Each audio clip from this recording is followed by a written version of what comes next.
Está no ar mais um programa do Núcleo de Política e Cidadania, aqui do Canal 6 da NET, TV Comunitária do Rio de Janeiro. Você pode acompanhar a TV, mesmo não estando em casa, através da internet do portal www.tvcrio.org.br.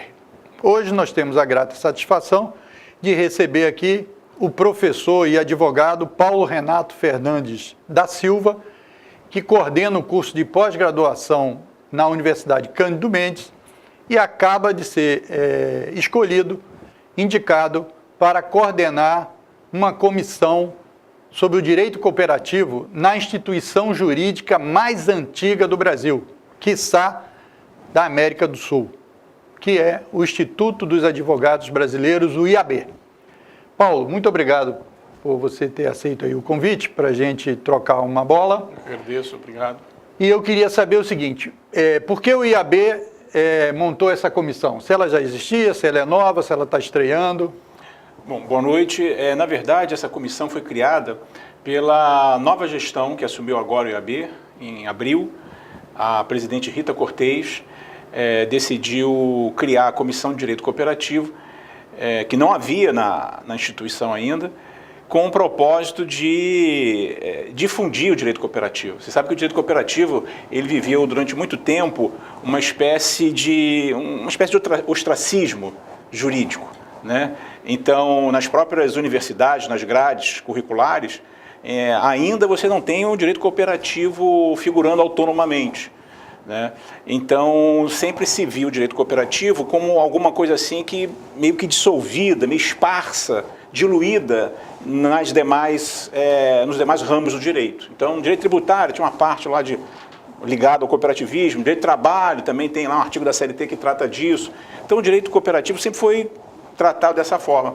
Mas com o crescimento do cooperativismo no Brasil, e também tendo em vista que a Constituição de 88 estabeleceu um sistema de apoio e incentivo ao cooperativismo, um sistema constitucional, surgiu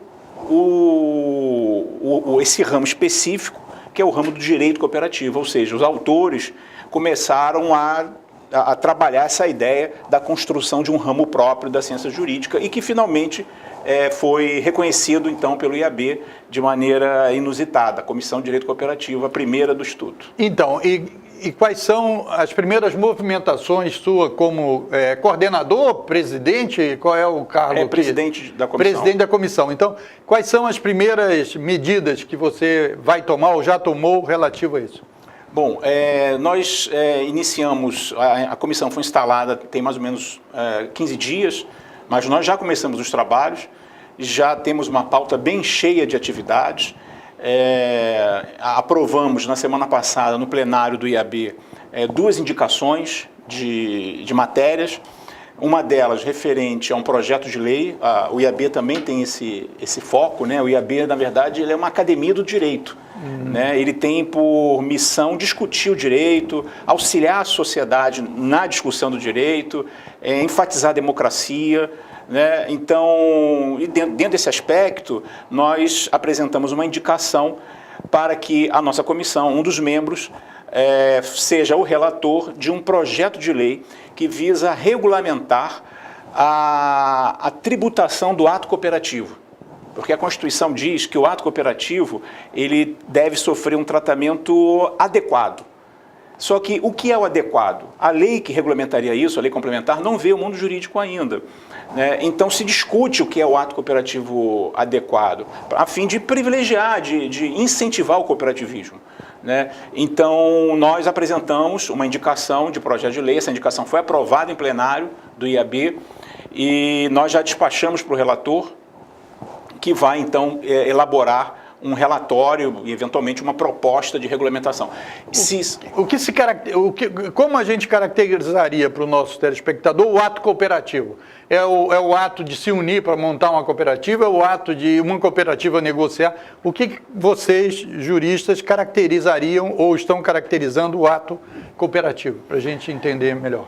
Basicamente, o ato cooperativo é definido pela lei, a lei das cooperativas, a lei geral, a 5764, como o ato que ocorre entre o cooperado e a cooperativa ou entre a cooperativa e o cooperado, ou entre cooperativas, desde que consentâneo ao objeto social da cooperativa, daquela cooperativa, né? Então, dependendo do ramo em que você esteja, né, você vai ter uma ou outra configuração do cooperativismo. Por exemplo, numa cooperativa de consumo, o ato pelo qual a cooperativa repassa ao cooperado os gêneros que ele adquiriu, né, isso pode ser caracterizado como um ato cooperativo. Na cooperativa de consumo, é uma das primeiras cooperativas que surgiu na história de consumo, né, na história recente pelo menos, é aquela em que pessoas, normalmente trabalhadores ou até não trabalhadores, não empregados, criam essa cooperativa a fim de adquirir em quantidade gêneros alimentícios, a fim de que sejam repassados aos cooperados a preço de custo, ao preço de custo.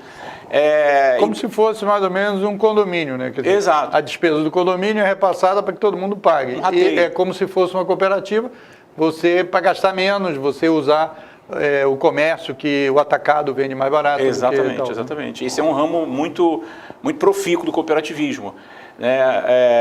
A base do cooperativismo é a mutualidade e a solidariedade. É isso que é a sinergia que une o cooperativismo. Por isso que ele tem, de certo modo, teve, e ainda tem um pouco, de incompreensão na sociedade, até na área jurídica mesmo. Porque nós estamos acostumados, fomos criados, estudamos, fomos formados dentro da cabeça das empresas capitalistas, das sociedades capitalistas, das sociedades empresárias. A cooperativa não. Era uma sociedade diferente, é uma outra situação, uma situação excepcional. Então, eu inclusive, vejo uma analogia, Paulo, com as ONGs, né? Que é o terceiro setor. É o terceiro setor. Exatamente. Porque também não existe isso. A gente estava discutindo, inclusive, na Ancine, né, na Agência Nacional de Cinema, tem os incentivos para as empresas brasileiras do audiovisual. Mas nós que somos TV comunitária, que somos uma organização não governamental, que não visamos o lucro, ainda não é contemplado e tal. Agora, eu queria que você dissesse, você falou que eram duas questões que você estavam colocando na pauta. Você citou uma. Qual seria a outra? A outra é sobre um ato administrativo aqui do nosso Tribunal Regional do Trabalho que cria obstáculos para que as cooperativas de trabalho participem de licitações públicas, né? E então é alguma coisa impactante, porque como pode um ato infralegal, de certo modo, em tese, se chocar contraditar legislativo, com a norma constitucional, com a norma constitucional de apoio e incentivo. O artigo 174 da Constituição fala em apoio e incentivo ao cooperativismo. Como pode uma norma infralegal dizer que as cooperativas não podem ou criar obstáculos a que elas participem com as empresas em geral? Muito pelo contrário. Como falei antes, existe uma arquitetura constitucional montada para o apoio, o incentivo ao cooperativismo, porque ele tem uma função social muito grande. Aqui no nosso país nós ainda estamos engatinhando, temos aí em torno de 7 mil cooperativas, né? Então, por exemplo, um dado muito importante é o seguinte: a finalidade das cooperativas não é o lucro. A cooperativa não tem finalidade lucrativa. A finalidade dela é prestar serviço aos cooperados, nos diversos ramos em que ela se apresenta. Ela tem finalidade, pode ter finalidade econômica, claro, mas ela não tem finalidade lucrativa. Então, por exemplo, o caso da TV aqui, se você encontra dificuldades porque é uma associação, é constituído como uma associação, quiçá pensar até em reconstituir essa associação como uma cooperativa, porque aí ela tem fins econômicos. Mas a legislação é diretamente de que a grade para as organizações não governamentais. Há tem uma outro definição aspecto diretamente. Por mais que isso também nós pensamos em fazer de forma paralela movimentos que agreguem e apoiem as TVs comunitárias, em particular a TV do Rio. Agora, Paulo, você foi escolhido porque você, podemos considerar assim, os leigos, né, que você é um especialista nessa área e tal. Você tem livros publicados e nós vamos mostrar daqui a pouco a produção intelectual aqui do Paulo Renato. Agora, Paulo, como você, assumindo a presidência dessa comissão, quais são as suas expectativas iniciais desse trabalho? As expectativas são muito boas. Nós temos já um projeto bem denso, aprovado na última reunião. Tivemos essas duas indicações aprovadas agora no plenário do IAB, a fim de que os projetos, as análises, as relatorias dos projetos de lei sejam realizadas. Elas foram distribuídas para o doutor Adilson Rodrigues Pires, que é professor de Direito Tributário, e para o professor Luiz Fernando Aragão, que é professor de Direito do Trabalho, que estão com essas relatorias dessas duas matérias. Temos também um conjunto de atividades, de seminários que serão realizados agora no segundo semestre, de 2018. No dia 21 de setembro, por exemplo, teremos uma palestra, um seminário, na verdade, sobre a nova lei das cooperativas de trabalho, 6 anos depois. Essa lei das cooperativas de trabalho, que inovou a ordem jurídica, então ela será avaliada agora, e em novembro teremos outro seminário. E, além disso, temos também algumas proposições de projetos de lei, que também estão em discussão, e a proposta de o IAB criar um curso de extensão sobre o direito cooperativo aberto à comunidade. Então, a ideia é a difusão do cooperativismo, a difusão do direito cooperativo, para que as pessoas se interessem por esse tema. O cooperativismo no mundo inteiro ele tem uma expressão econômica muito forte. Na Itália, por exemplo, 90% do queijo parmesão italiano, que é essa maravilha que nós conhecemos, é produzido por cooperativas. Na Finlândia, 60% das casas construídas, casas privadas, residenciais construídas na Finlândia, foram através de cooperativas. No Canadá, 60% do crédito que é movimentado é via cooperativas. Aqui no Brasil, nós temos em mais ou menos 600 municípios brasileiros, a única organização financeira existente são organizações cooperativas. Então, as cooperativas têm, assim, uma função social muito importante. Você vê, cooperativas habitacionais. Porque o que acontece? A cooperativa tem alguma coisa assim, tem laivos até, de uma coisa mais social, não digo socialista, mas mais social, mais democrática. Porque a regência, os princípios que regem o cooperativismo são princípios baseados na ideia da democracia e da igualdade. Mutualidade e solidariedade, democracia e igualdade. Então, é um regime bastante favorável à organização social, em seus diversos níveis. Seja do catador de papel, que muitas vezes era tratado outrora como semi-indigente, discriminado pela sociedade, e organizado em cooperativas, ele passa a ter uma pessoa jurídica, a contratar, emitir nota fiscal, a trabalhar com dignidade, ter acesso aos mercados, seja nas grandes cooperativas que nós temos aí. Você sabe que mais de 70% do trigo produzido no Brasil é produzido através de cooperativas. Nós temos mais ou menos aí 13 milhões de pessoas no Brasil associadas a cooperativas. E mais de 51 milhões de pessoas que se beneficiam direto ou indiretamente das cooperativas. Isso. Nós vamos para um pequeno intervalo, a gente volta aqui discutindo o cooperativismo e vamos apresentar todo o trabalho intelectual aqui do professor Paulo Renato Fernandes da Silva. Aguarde que nós voltamos já.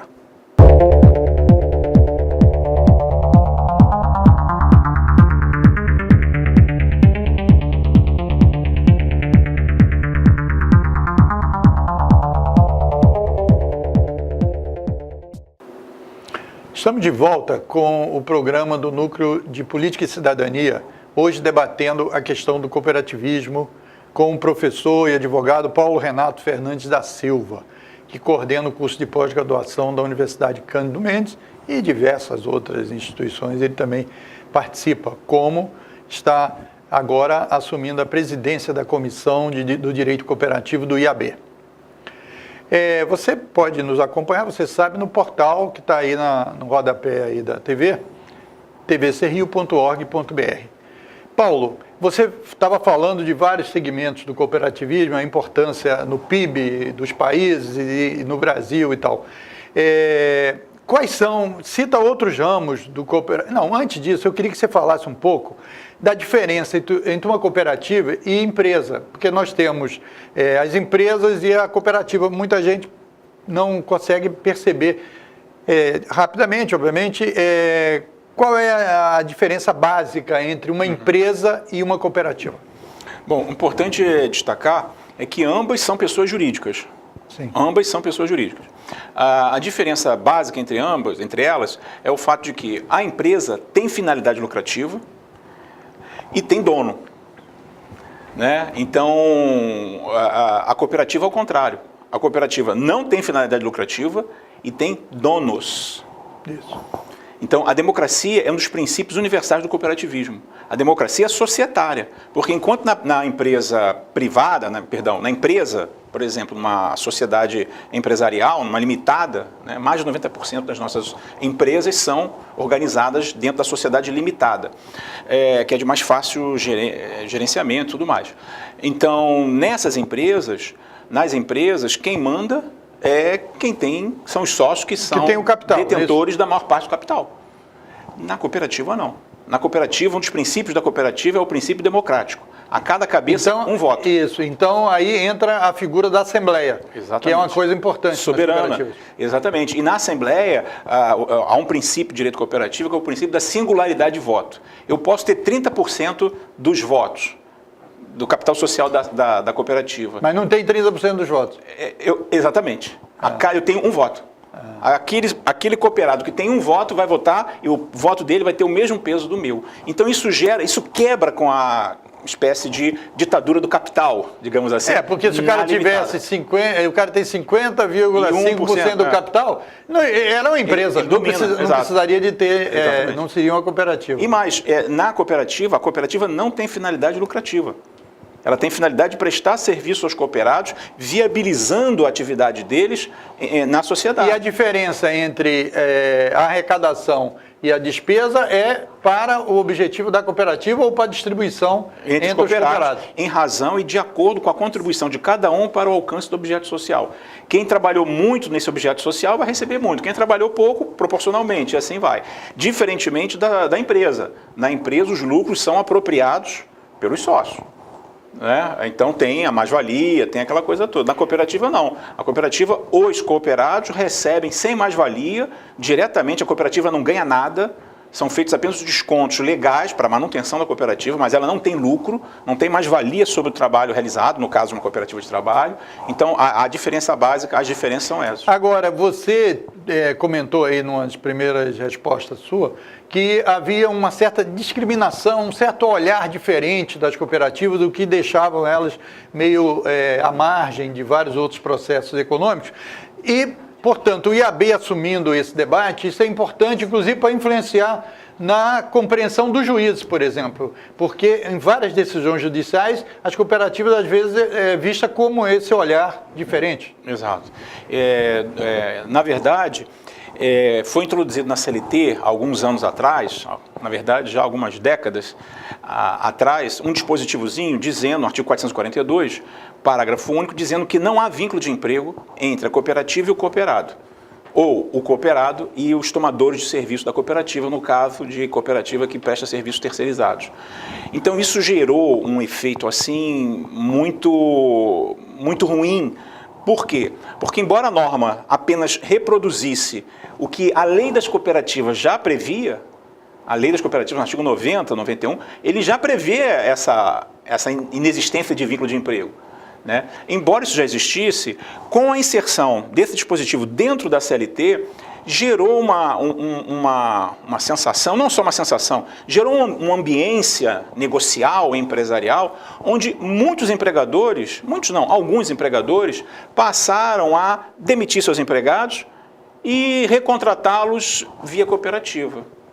Em situação em que a cooperativa não era verdadeiramente criada pelos empregados, ela não era espontânea, era uma forma de fraudar direitos trabalhistas. Então, você tinha gente que era dono, empresário que era dono de cooperativa. Isso aconteceu muito, foi citado na imprensa, o negócio de táxi, né? O cara era um empresário, tinha os táxis e criava uma cooperativa com os motoristas para dizer que todo mundo era o dono. Só que ele ficava com os lucros, ela tinha lucro. Então, isso aí é uma fraude, não ao direito de trabalho nesse caso, é uma fraude ao direito cooperativo. Agora, existe cooperativa de crédito também, com peso no Brasil? Muito forte. Como falei, em alguns municípios brasileiros, em vários, dezenas de municípios brasileiros, a única entidade que concede crédito são as entidades cooperativas. Então, há um ramo muito forte aí. Por quê? Você consegue, com isso, fugir dos juros, daquele sistema do mercado financeiro oficial dos bancos, onde você tem juros altíssimos. Onde você não é tratado como cliente, você é tratado por um feitor quase. Claro. Na cooperativa, ao contrário. O cooperado é acionista da cooperativa, ele é dono da cooperativa. E por conta disso, os cooperados em assembleia decidem como vão se tratar mutuamente, como vão conceder os benefícios, os créditos, qual a taxa de juros, a inadimplência, isso tudo é democraticamente decidido. Então você tem você tem formas de financiamento popular, social, bem mais viáveis às pessoas, sem esse problema dos juros altíssimos, né?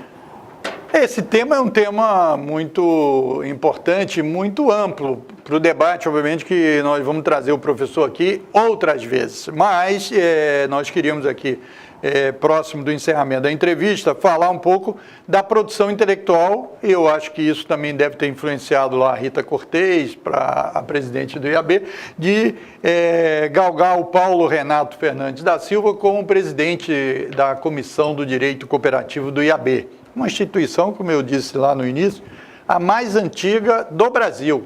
Então, tem que respeitar muito o IAB.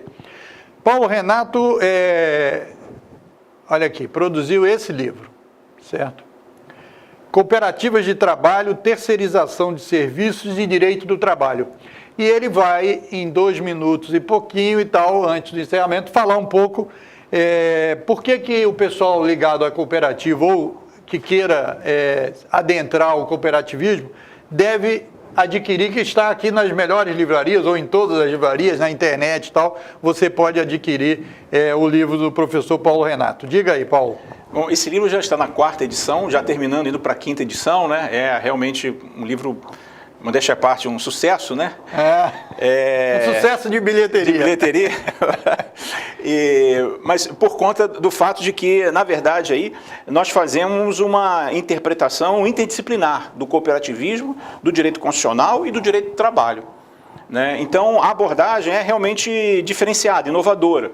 Nós, na primeira parte, avançamos sobre a teoria cooperativa, do direito cooperativo, e na segunda parte, as inflexões do cooperativismo com o direito do trabalho. E com também o direito do trabalho cooperativo, que é uma outra situação. A nova lei, por exemplo, estabelece para os cooperados, nesse segmento, direitos trabalhistas de natureza civil. Ou seja, a fim de evitar a fraude, o legislador optou por inserir na lei um rol de direitos que todo cooperado de cooperativa de trabalho tem direito de receber, que sejam observados, né? Ele não é empregado, esse cooperado. Ele é cooperado. O cooperado não é empregado. Ele é autônomo, ele é empreendedor, ele é acionista, associado de uma cooperativa. Ele não é empregado. No entanto, o regime da lei estabeleceu para ele um rol mínimo de direitos, a fim de que ele tenha uma condição melhor de sobrevivência. Lógico que esses direitos serão embutidos, traduzidos em valores econômicos embutidos no preço do serviço que ele vai prestar via cooperativa. Mas, assim, é uma experiência interessante, que foi criada justamente para evitar o problema da fraude trabalhista, de você contratar empregados através de falsas cooperativas, fraude operativa, né? Mas isso é uma vicissitude pontual, né? Porque o direito cooperativo não se confunde com isso. O cooperativismo do trabalho, nada disso.